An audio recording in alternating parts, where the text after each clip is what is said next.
जय Hind dear students, आपका स्वागत है एक बार फिर से ऑनलाइन क्लासेस में। डियर स्टूडेंट्स, आज की क्लास में हम लोग बहुत ही इंपॉर्टेंट टॉपिक पढ़ने वाले हैं क्योंकि न्यूमेरिकल के पॉइंट ऑफ व्यू से ये टॉपिक बहुत इंपॉर्टेंट है। आज का जो टॉपिक हम लोग पढ़ने चल रहे हैं डियर स्टूडेंट्स, वो टोटली बेस्ड है आपके न्यूमेरिकल कॉन्सेप्ट पे, जो कि है फैराडे लॉ ऑफ इलेक्ट्रोलिसिस। क्या है? Faraday law of electrolysis. किस पे बेस्ड है? फैराडे लॉ ऑफ इलेक्ट्रोलिसिस पे बेस्ड है। ठीक है। फैराडे लॉ ऑफ इलेक्ट्रोलिसिस जो है, माइकल फैराडे नाम के एक साइंटिस्ट थे 1833 में। उन्होंने इलेक्ट्रोलिसिस प्रोसेस पे बहुत ज्यादा स्टडी की और स्टडी करने के बाद उन्होंने एक डिवाइस निजात की जिसका नाम था, एक इलेक्ट्रोलिसिस प्रोसेस को ऑब्जर्व करने के लिए कि कितनी अमाउंट ऑफ इलेक्ट्रिसिटी पास करेंगे, कितना अमाउंट ऑफ सब्सटेंस डिपॉजिट होगा, कितना अमाउंट ऑफ सब्सटेंस लिबरेट होगा। इसके लिए उन्होंने एक डिवाइस इजाद की जिसका नाम था कूलोमीटर। कूलोमीटर। तो फर्स्ट ऑफ ऑल, अगर इलेक्ट्रोलिसिस प्रोसेस के लिए फैराडे ने जो डिवाइस अपने लिए यूज की मेजर करने के लिए, उसका नाम क्या था? कूलोमीटर। इस कूलोमीटर की मदद से हम ये पता करते थे फैराडे साहब कि ये स्पेशली कि कूलोमीटर या तो सिल्वर का या तो कॉपर का, ये दो का इन्होंने बनाया था। तो कितना अमाउंट ऑफ सिल्वर डिपॉजिट हुआ, कितना अमाउंट ऑफ कॉपर डिपॉजिट हुआ। अब क्वेश्चन उठता है कि कूलोमीटर की उनको जरूरत क्यों पड़ी? क्योंकि कूलोमीटर जब इन्होंने डिस्कवरी की, फैराडे लॉ दिया, तो उस समय इनके पास कोई ऐसी डिवाइस नहीं थी जो अमाउंट ऑफ करंट को, कि कितना इलेक्ट्रिसिटी चार्ज हमने पास किया, वो अमाउंट ऑफ चार्ज को मेंटेन कर सके, कांस्टेंट करंट के को मेजर नहीं कर सकती थी, कोई ऐसी डिवाइस नहीं थी। इसलिए उन्होंने एक डिवाइस का यूज किया जिसका नाम है कूलोमीटर। तो कूलोमीटर की मदद से उन्होंने अपने दोनों लॉ के बारे में एक्सप्लेनेशन दिया। तो फैराडे के दो लॉ हैं, एक Faraday first law of electrolysis और एक है Faraday second law of electrolysis. तो फैराडे के कितने लॉ हैं? एक फर्स्ट लॉ और एक सेकंड। तो दो लॉ हमको पढ़ने हैं डियर स्टूडेंट्स। एक सीरीज ऑफ कनेक्टेड सेल्स के बेसिस पे है और एक सिंगल सेल में बेस्ड है। ये सिंगल सेल के कॉन्सेप्ट बेस्ड है और ये कनेक्टेड सीरीज में बेस्ड है। तो एक चीज दिमाग में बैठा लीजिएगा कि सेकंड लॉ ऑफ फैराडे है, वो डिफरेंट सेल्स को जब एक सीरीज में कनेक्ट कर देते हैं तब अप्लीकेबल होता है, और ये तब अप्लीकेबल है जब एक सिंगल सेल की बात करते हैं, तो फर्स्ट लॉ की बात करते हैं। तो न्यूमेरिकल कॉन्सेप्ट के लिए दिमाग में बैठाना बहुत जरूरी है कि फर्स्ट लॉ का यूज तब करते हैं जब क्या होता है, जब एक सिंगल सेल की बात करते हैं, और जब नंबर ऑफ सेल्स जो कनेक्टेड सीरीज की बात करते हैं तो किसकी बात करते हैं? सेकेंड लॉ की बात करते हैं।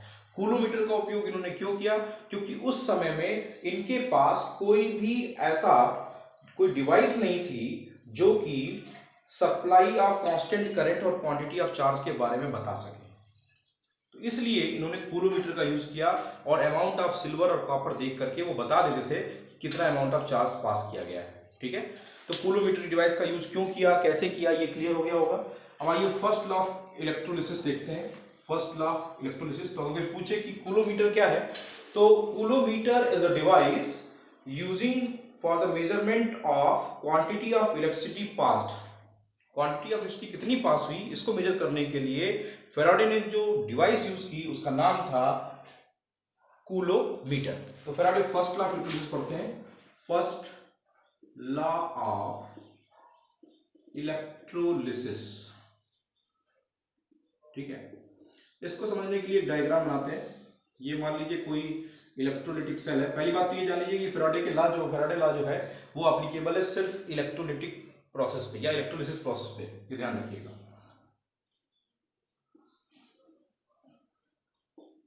ये आपका एनोड, ये आपका कैथोड, यहाँ पे इलेक्ट्रोलाइट सॉल्यूशन होगा। ठीक है। अब ये मान लेते हैं कि यहाँ पे जो अमाउंट ऑफ इलेक्ट्रिसिटी सप्लाई हो रही है आई एम्पियर की पास हो रही है। ठीक है। कितने सेकंड के लिए पास हो रही है? टी सेकंड के लिए पास हो रही है। ठीक है। जो अमाउंट ऑफ चार्ज पास हो रहा है वो कितना हो रहा है? That is the amount of charge passed. Amount of charge pass कितना है? क्यू है। और जो अमाउंट ऑफ सब्सटेंस डिपॉजिट हो रहा है, चाहे वो एनोड पे या फिर कैथोड पे, वो कितना हो रहा है? दैट इज डब्ल्यू ग्राम। कितना हो रहा है? W gram.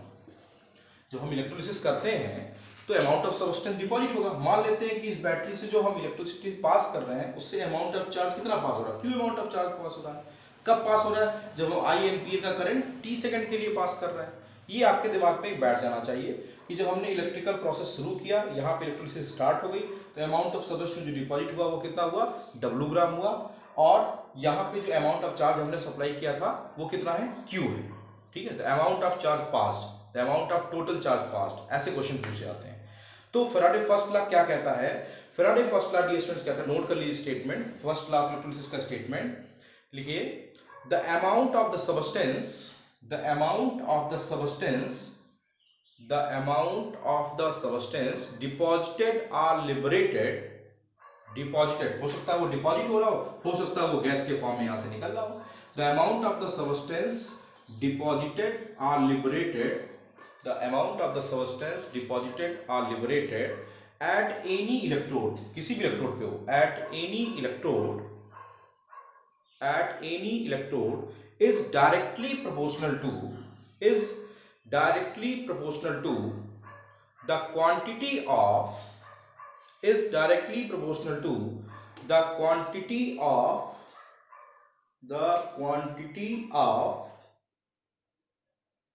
the quantity of electricity, the quantity of electricity मतलब ये चार्ज की बात कर रहा था, quantity of electricity pass through the electrolyte solution, pass through the electrolyte solution। तो यहाँ रट्टा नहीं मारना है स्टूडेंट्स, आपके सामने है W is directly proportional to Q, that is the amount of substance deposited or liberated at any electrode when deposited or liberated is directly proportional to the amount of electricity passed through electrolyte solution। यही है आपका क्या, first law of electrolysis.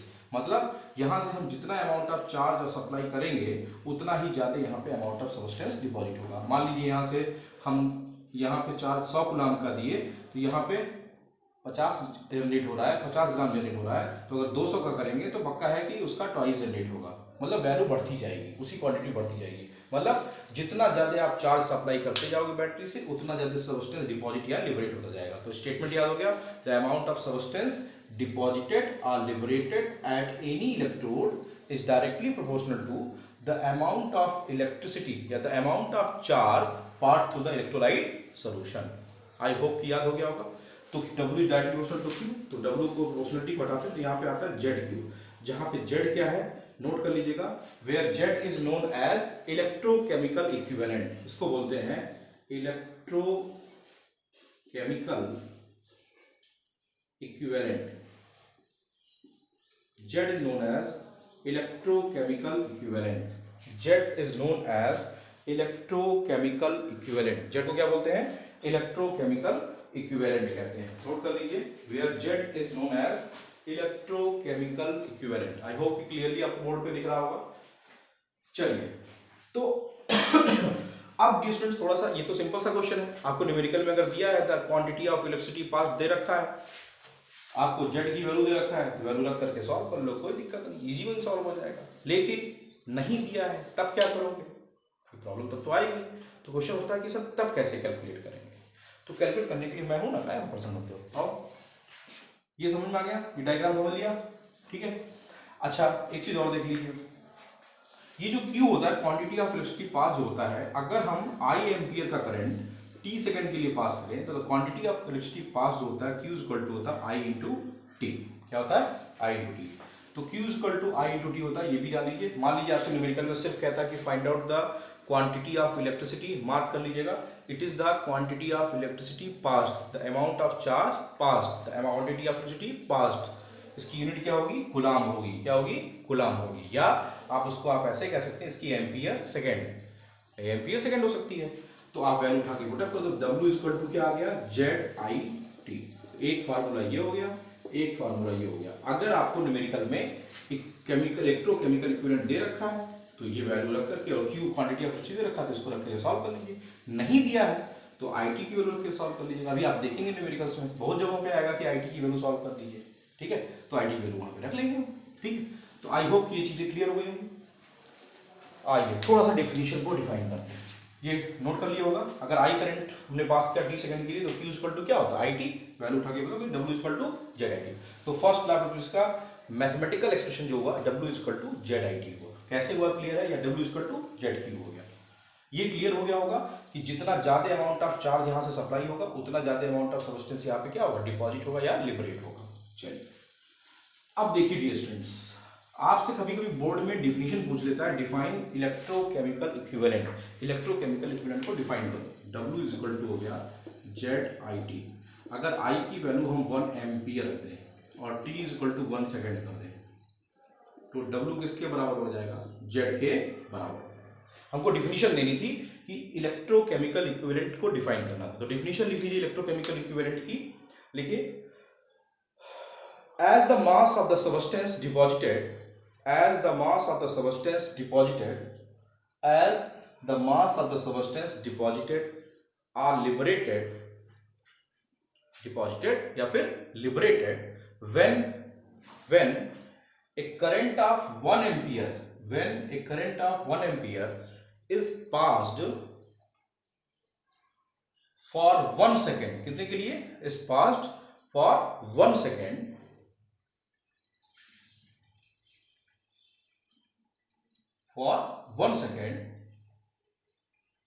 then it is equal to the electrochemical equivalent। then वो किसके बराबर हो जाएगा, electrochemical equivalent के बराबर हो जाएगा। किसके हो जाएगा, इलेक्ट्रोकेमिकल इक्विवेलेंट के बराबर हो जाएगा। इस बात का ध्यान रखिएगा डियर स्टूडेंट्स। आपके दिमाग में अभी जेड को निकालना भी बताऊंगा, परेशान मत होइए। जेड कैसे निकलता है इसके बारे में भी आपको डिफाइन करूंगा, बिल्कुल भी परेशान मत होइएगा, सब चीजें आपको क्लियर हो जाएंगी। तो अब क्वेश्चन ये उठता है डियर स्टूडेंट्स कि W equal to Z I T में जेड की डिफिनीशन कोई पूछ ले तो रट्टा नहीं मानना है। डिफिनीशन आपके सामने है क्या, कि sir the amount of substance deposited liberated जो होता है, या electrochemical equivalent is defined as, देखिए electrochemical equivalent is defined as the amount of substance deposited और liberated when in electrolytic cell 1 ampere current is passed for 1 second. 1 ampere current को जब हम 1 second के लिए किसी इलेक्ट्रोलिटिक सेल में पास करते हैं तो जितना अमाउंट ऑफ सब्सटेंस डिपॉजिट या लिबरेट होता है वही इलेक्ट्रोकेमिकल इक्विवेलेंट कहलाता है। रट्टा नहीं मानना पड़ेगा ना भाई। किसी इलेक्ट्रोलिटिक सेल में अमाउंट ऑफ सब्सटेंस जो डिपॉजिट होता है या लिबरेट होता है कब, जब 1 एम्पियर का करंट कितने समय के लिए पास करते हैं, 1 सेकंड के लिए पास करते हैं, तो उस समय वो इलेक्ट्रोकेमिकल इक्विवेलेंट के बराबर होता है। क्लियर हो गया। चलिए तो डिफिनीशन तो क्लियर हो गई, कोई दिक्कत नहीं है। चलिए अब डियर स्टूडेंट्स आपको ये समझना है कि इक्विवेलेंट ये जेड की वैल्यू क्या होती है, जेड कैसे कैलकुलेट करते हैं। ठीक है, तो जेड इज इक्वल टू होता है ई बाई एफ। नोट कर लीजिए, जेड इज इक्वल टू होता है ई बाई एफ। नोट करिए, जेड इज इक्वल टू क्या होता है, ई बाई एफ। कहेंगे सर ये कौन सा नया सबूफा ले आए, ये आपके दिमाग में आ रहा होगा सर ये कौन सा नया सबूफा ले आए। तो सबूफा नहीं है, बहुत आसान चीज है।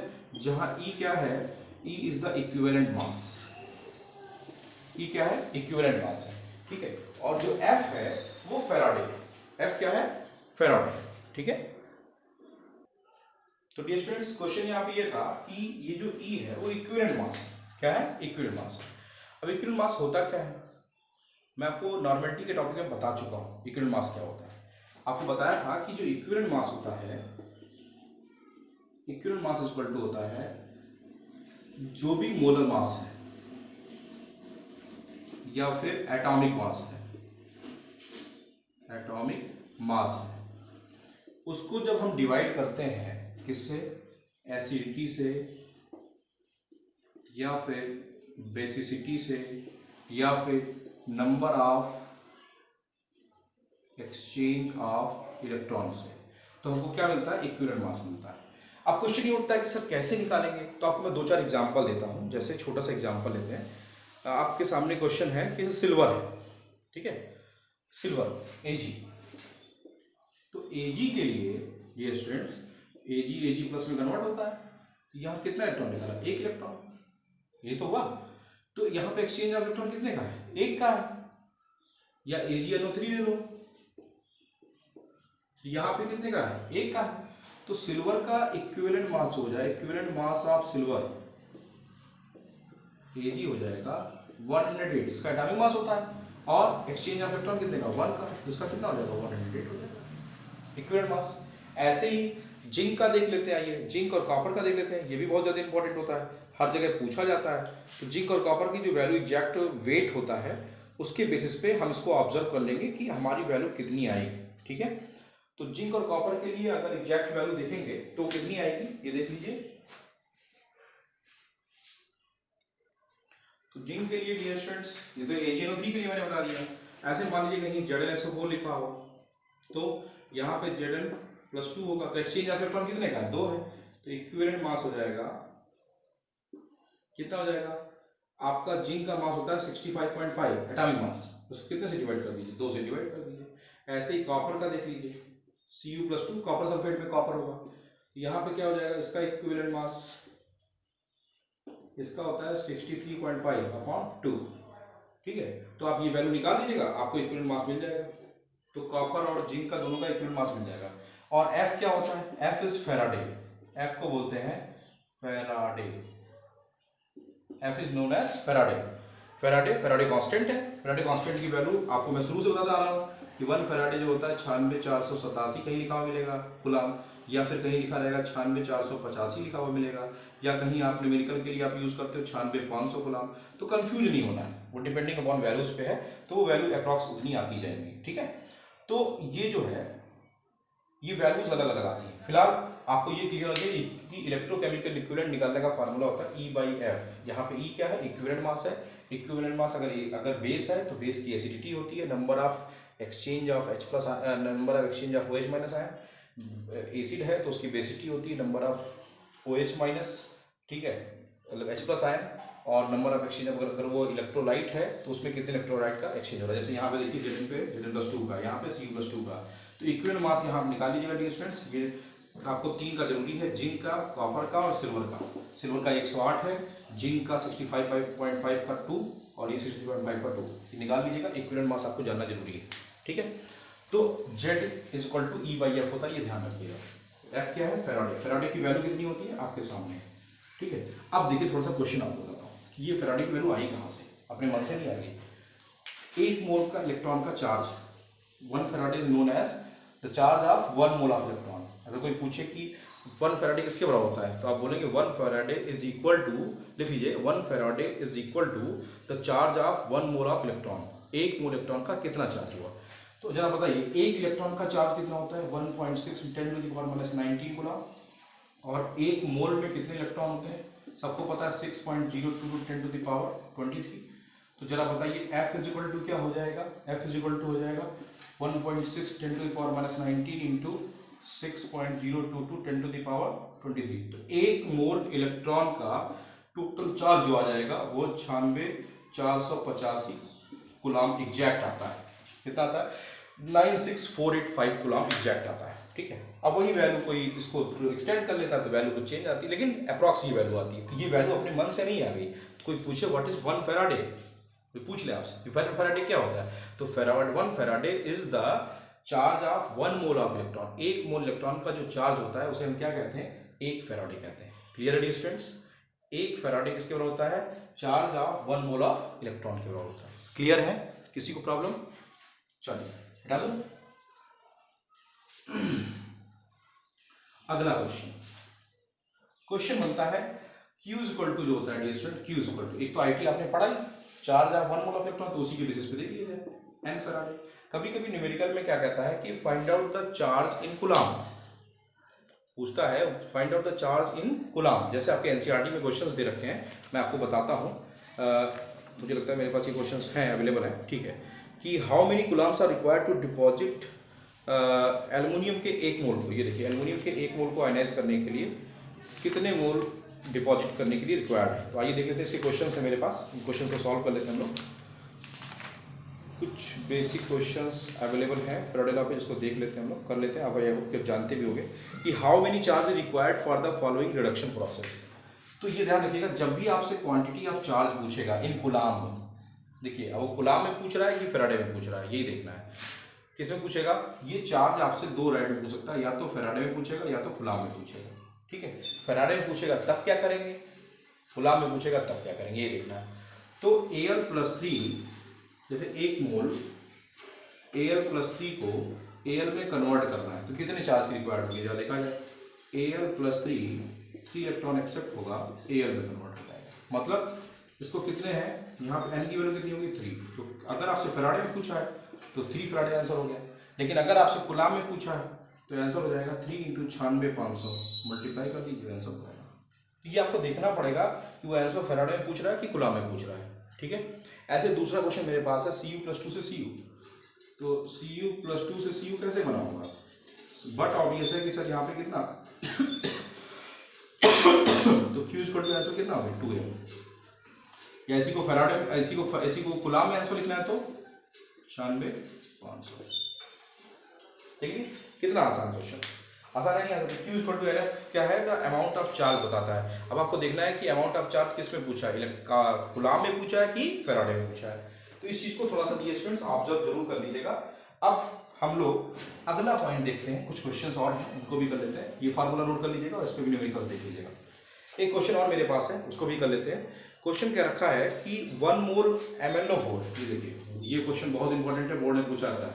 1 मोल ऑफ MnO4 माइनस, ये दिया 1 मोल ऑफ MnO4 माइनस को कन्वर्ट करना है Mn+2। ठीक है, तो इसको सॉल्व करने का दो तरीका है। क्या तरीका है, दो तरीका। पहला तरीका देखिए, MnO4 से Mn+2 कन्वर्जन हो रहा है, तो MnO4 में Mn की ऑक्सीडेशन नंबर कितनी होती है +7।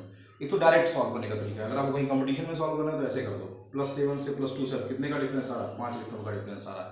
तो Q = आंसर आ गया 5 फैराडे। या फिर अगर कूलाम में पूछा है तो 5 × 96,500 कूलाम। लेकिन अगर बोर्ड में सॉल्व करना है तो पहले इसको बैलेंस करो, ध्यान रखना कि कहाँ पूछा गया है। जल्दी बताओ, बैलेंसिंग अगर आप क्लास 11 में पढ़े हो तो आप सॉल्व कर ले जाओगे। जरा यहाँ देखो, यहाँ ऑक्सीजन कितना है 4, यहाँ ऑक्सीजन नहीं है, तो क्या करते हैं 4H2 ऐड करते हैं। कितने 4H2 ऐड करते हो। अब हाइड्रोजन कितना हो गया 4 × 2 = 8, तो कितना H+ जोड़ दिए 8H+ जोड़ दिए, हाइड्रोजन बैलेंस हो गया।